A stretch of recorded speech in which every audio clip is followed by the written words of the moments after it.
क्या इस तुमने कभी वीडियो को सोचा पूरे हमें ध्यान हिचकी से क्यों आती है? ये जानने के लिए ज्यादातर वीडियो लोग पूरा सोचते हैं देखें। कि ये गले से आती है, लेकिन असल में इसकी शुरुआत वहां से नहीं होती। तो फिर ये आवाज आखिर आती कहां से है, मैं बताता हूं। लेकिन अगर आपको कभी हिचकी आई है तो लाइक करें, सब्सक्राइब करें और कमेंट में दिल भेजो। हिचकी तब शुरू होती है जब आपके फेफड़ों के नीचे मौजूद डायफ्राम अचानक अपने आप सिकुड़ जाती है।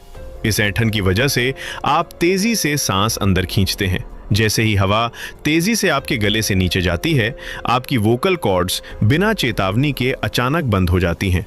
हवा के इस अचानक रुकने से ही हिचकी